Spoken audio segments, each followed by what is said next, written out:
दोस्तों नमस्कार।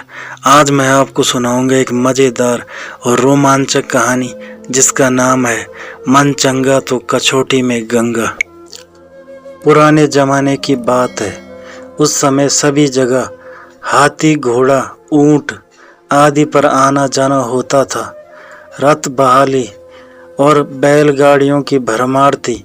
बारातों में उनकी धूम थी। उन दिनों पंडितों की भारी पूछ थी। जजमान उनकी बड़ी खातिर करते थे, पूरे मन से दान दक्षिणा देते थे। इस तरह पंडितों का गुजारा अच्छा खासा चलता। हल्दी लगती न फिटकरी, पर रंग चोखा आता। उन दिनों पंडिताई का काम करने वाले एक पंडित थे। नाम था भोला। बड़े सीधे साधे और भोले भाले संत जैसे ब्राह्मण थे। सरस्वती तो उनके पास थी, पर लक्ष्मी पास भी नहीं भटकती थी। जैसे तैसे घर का खर्च चलता। उनकी पत्नी अनारो उन्हें उकसाती रहती। तब कहीं जाकर वह जजमान के पास जाते। एक बार उनके घर में भारी तंगी आ गई। रोटी के लाले पड़ गए। अनारो ने अपने हथियार चलाए। वह भोला पंडित के पीछे पड़ गई। उसने उनकी ताकत की याद दिलाई।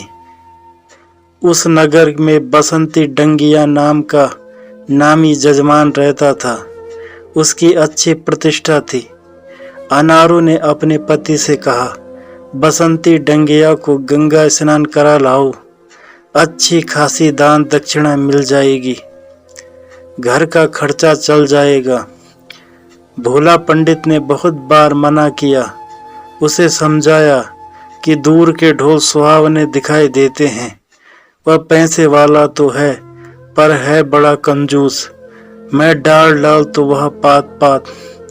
पर उसकी हट के सामने पंडित को घुटने टेकने पड़े। आखिर झक मारकर भोला पंडित बसंती डंगिया के यहाँ पहुँचे। सेठ जी ने उन्हें लंबी डंडोट दी। पंडित जी ने संस्कृत के मंत्र खूब पढ़े, ढेर सारा आशीर्वाद दिया। अब पंडित जी ने अपना हाथ फेरना शुरू किया। खूब खुशामदी बातें की, लल्लो चप्पो की। सेठ जी ने कहा, पंडित जी अब असली मुद्दे की बात करो। आपने घर आने का कष्ट कैसे उठाया? पंडित जी बोले, सेठ साहब, परसों सोमवती ववस है, गंगा स्नान का पर्व है, चाहो गंगा स्नान कराएं।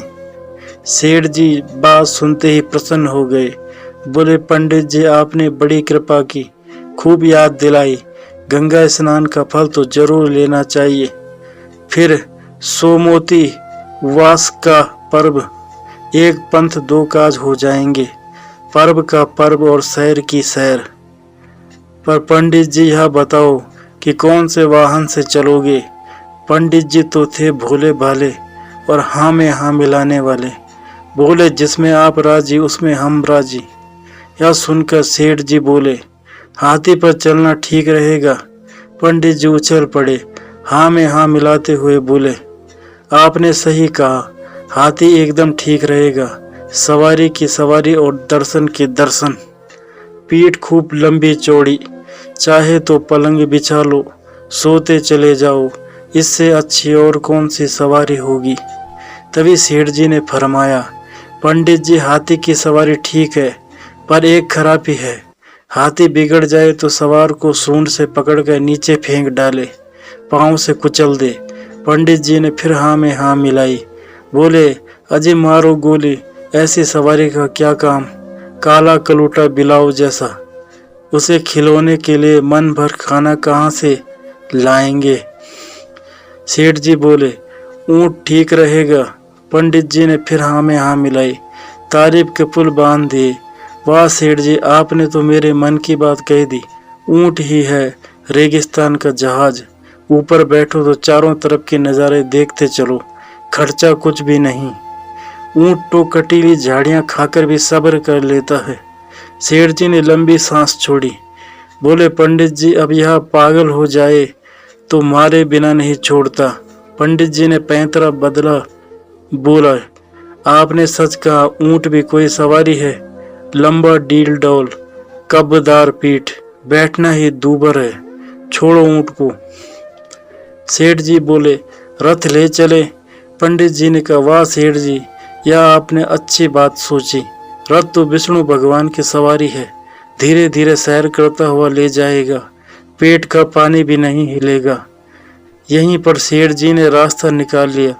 बोले, कहीं टूट गया तो सब गुड़ गोबर हो जाएगा, यात्रा अधूरी रह जाएगी। पंडित जी ने नेहले पर दहला लगाया, ज्ञान की पूरी पिटारी खोल डाली। कहाँ बैलों को बांधेंगे, कहाँ दाना पानी का इंतजाम करेंगे। इस तरह सेठ जी सवारियों के बारे में सुझाते रहे। पंडित जी हाँ में हाँ मिलाते रहे। बात बनती और बिगड़ती रही। आखिर में सेठ जी पद यात्रा पर आ गए। इसके लिए पंडित जी का रोम रोम राजी हो गया। पंडित जी ने पद यात्रा का महत्व सबसे अधिक बताया। पांव चलने से तन भी ठीक रहता है और मन भी स्वस्थ रहेगा।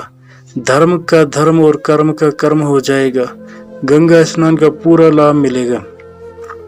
यह सुनकर सेठ जी ठंडे पड़ गए। बोले, पंडित जी, पैदल चलेंगे तो थक जाएंगे, पूरा बदन टूट जाएगा। शरीर को ऐसा दंड देने से क्या फायदा। हमारी समय में तो एक ही बात आती है, घर में स्नान कर लिया जाए तो अच्छा रहेगा। आप ही तो कहते हो, मन चंगा तो कटौती में गंगा। यह सुनकर पंडित जी सन्न रह गए। वे फिर कुछ नहीं बोले और वहां से घर की ओर हो लिए। तो दोस्तों, ये थी आज की कहानी। उम्मीद करता हूँ आपको कहानी पसंद आई होगी। अगर आपको कहानी पसंद आया तो चैनल को जरूर सब्सक्राइब करें और बेल आइकन को प्रेस करके ऑल पर क्लिक करें। धन्यवाद।